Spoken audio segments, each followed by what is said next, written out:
Welcome to my channel. আমরা আজকে প্রজাপতি আঁকবো। তো প্রজাপতি আঁকার জন্য আমাদের প্রথম স্টেপে কী করতে হবে? প্রথম স্টেপে দেখে আমি একটা পেজ আছে, এই পেজটাকে আমি এখান থেকে এরকম মাছ বরাবর ভাঁজ করে নেব। জাস্ট সিম্পল একটা ভাঁজ দিয়ে নেব, ঠিক আছে? এই যে দেখেন একটা ভাঁজ পড়ে গেছে। এবার কাজ হচ্ছে এই দাগ বরাবর একটা গোল দেবেন। এই যে দাগ ছিল মাছ বরাবর, এই দাগের মাছ বরাবর একটা গোল হবে। এখান থেকে এটা গোল করবেন, এ পাশ থেকে এটা গোল করবেন। সেদিক থেকে একটু চিকন হয়ে আবার হালকা একটু মোটা করে দেবেন, ঠিক আছে? এবার এখান থেকে এই অংশটা আমরা এইভাবে উপরের দিকে টেনে দেবেন।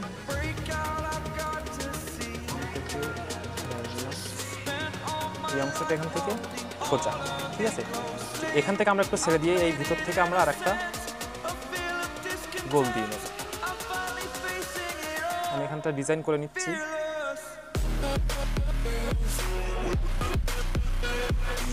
আমি কিন্তু এখানে 2B পেন্সিল ব্যবহার করছি। আমরাও কিন্তু বেশি গাঢ় পেন্সিল ব্যবহার না করে অর্থাৎ এরকম লাইটভাবে স্কেচ করে নেবেন প্রথম। ওকে, অর্থাৎ আমি প্রজাপতির ভিতরে যেটাই আঁকবো সেটা সম্পূর্ণভাবে আমি এর মধ্যে আগে স্কেচ করে নেব।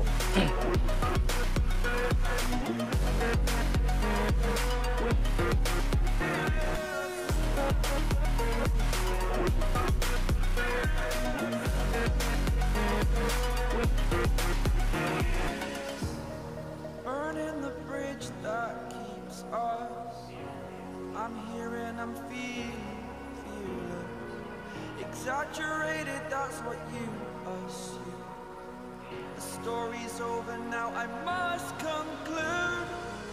I am conflicted, watching where I step still, hanging in the balance, not the life I want to live. I want to take it all, standing tall, fear outweighed the person you are. এখান থেকে আমি একটা গোল দিয়ে নেব আবার। অর্থাৎ আমরা এক সাইড আঁকবো, ঠিক আছে?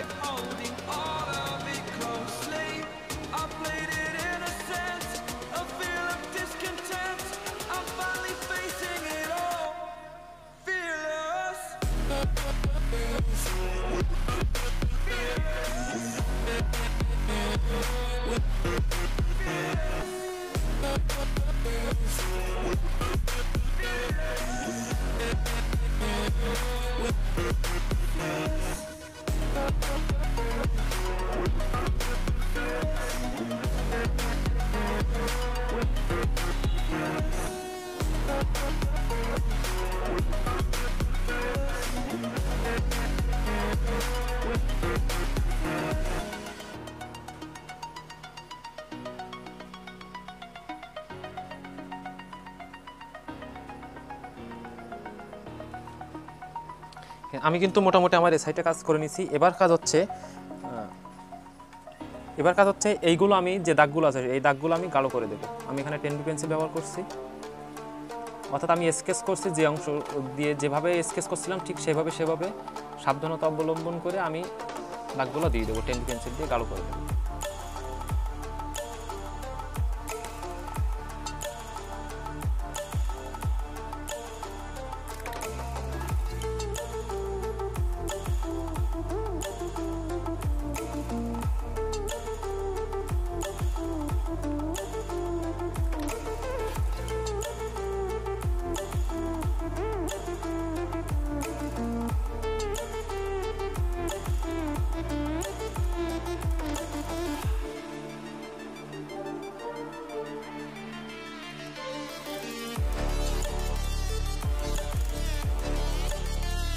এটাও আমি দিয়ে নেব।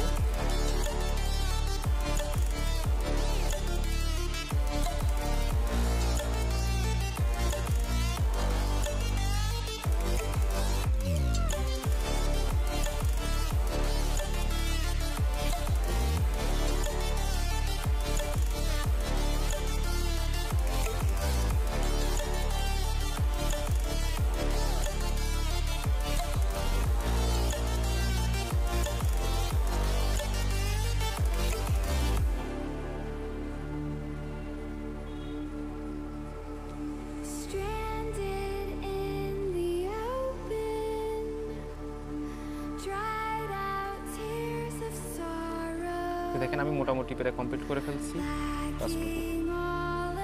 এই যে দেখেন আমার কিন্তু শেষ। এবার কাজ হচ্ছে আমরা যেখান থেকে পেস্টটা ভাঁজ দিয়েছিলাম ঠিক সেইখান থেকে আবার ভাঁজ দেবো। এই যে দেখেন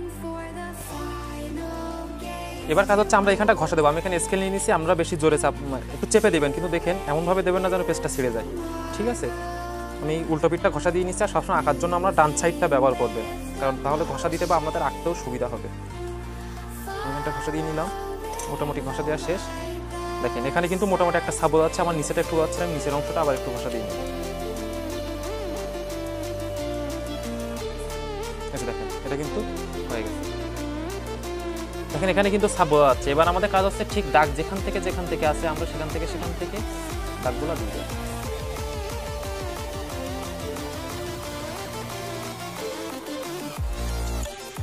ধীরে ধীরে দেবো যাতে দাগগুলো ভুল না হয় বা অন্য জায়গায় চলে না যায়, তাহলে আমাদের ইরিজ করার প্রয়োজন হবে। আর ইরিজ করতে গেলে কিন্তু অন্য জায়গাগুলো মুছে যাবে।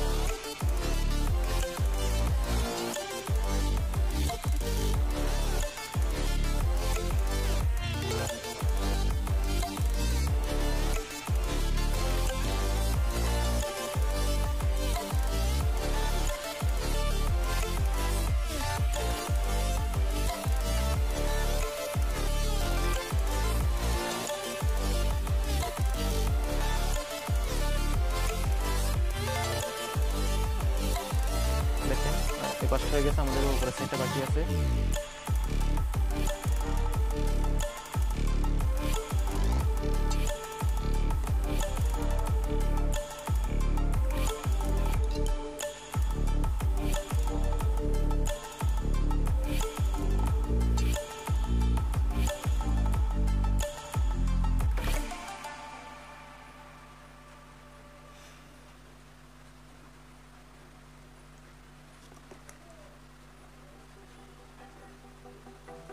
এই যে দেখেন আমাদের কিন্তু প্রজাপতি হয়ে গেছে এবং দুই পাশে কিন্তু সমান আছে, কোনো সাইডে কম বেশি হওয়ার কোনো সুযোগ নাই।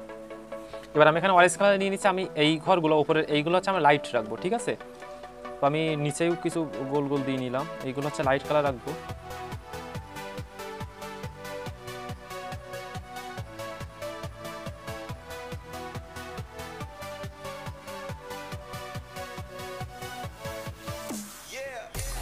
আমি এবার প্রত্যেকটা ঘর আগে রং করার ক্ষেত্রে আমি কিন্তু ভিতরে এইগুলো রং করবো, ঠিক আছে? লাইট কালার যেগুলো রাখবো এগুলো হচ্ছে বাইরেরগুলো, এই ভিতরগুলো আমি সব অরেঞ্জ কালার করে দিলাম।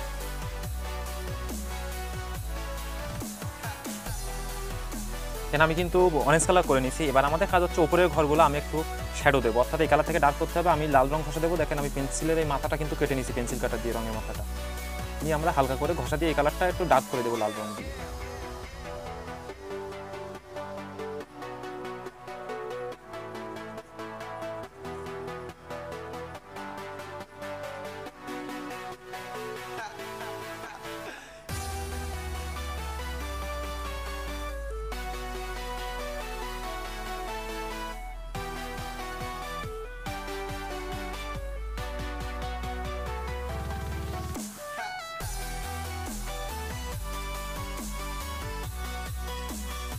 তো আমি এই ঘরটা যেভাবে করছি, অর্থাৎ আমার এই সাইডেরটাও কিন্তু আমরা একইভাবে এই লাল রং দিয়ে শ্যাডো দিয়ে দেবো, অর্থাৎ কালারটাকে আমরা একটু ডার্ক করে দেব।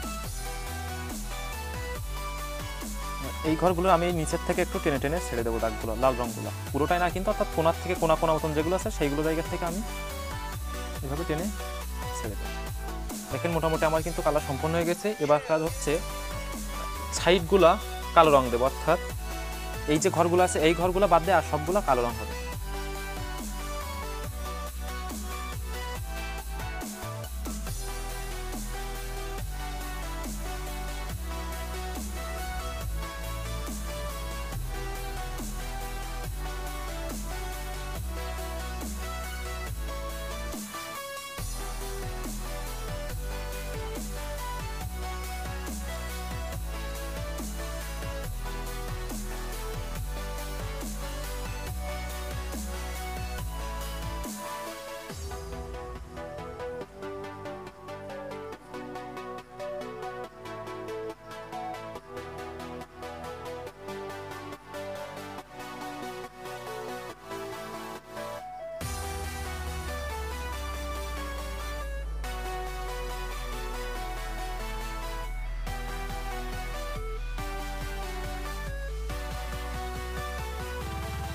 দেখেন নিচের এটা একইভাবে এইগুলো আগে আমরা গোল করে দেব।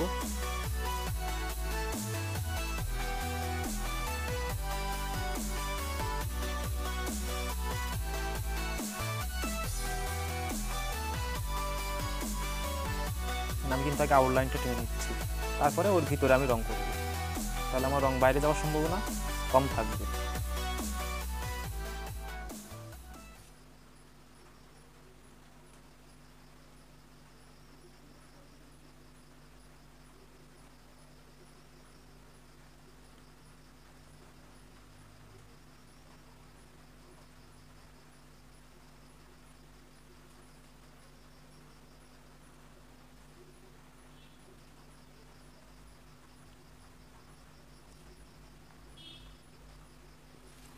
এবারে কাজ হচ্ছে ভিতরে যেগুলো ছিল এইগুলো আমরা কালো রং দিয়ে দেব।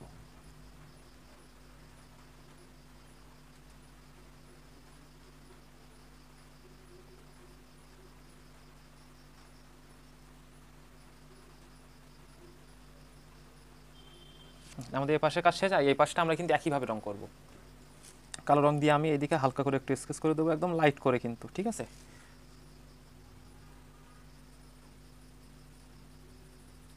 আমি দুই পাশে একইভাবে লাইট করে দিছি। দেখেন আমি কিন্তু ধীরে ধীরে রঙগুলো করে নিছি। তো এবার হচ্ছে প্রজাপতিটা রং করতে বাকি। আমি এখান থেকে ব্লু কালার দিব, দুই মানে বর্ডার দিয়ে মাঝ বরাবর একটা লাইট কালার রাখার চেষ্টা করবো, তাহলে কিন্তু ছবিটা বেশি আরও উজ্জ্বল হবে। দেখেন আমি প্রজাপতিটা মিডিল বরাবর লাইট কালার রাখার চেষ্টা করছি। আমরা কিন্তু অবশ্যই এমন সুন্দর সুন্দর ভিডিও পেতে চাইলে লাইক, শেয়ার এবং সাবস্ক্রাইব করবেন, আর ফেসবুক পেজ থেকে দেখলে অবশ্যই কিন্তু ফলো দিয়ে রাখবেন এমন সুন্দর সুন্দর ভিডিও দেখার জন্য।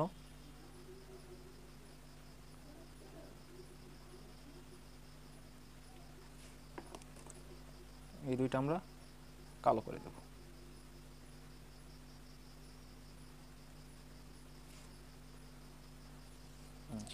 আমাদের প্রজাপতি কমপ্লিট। ধন্যবাদ সবাইকে।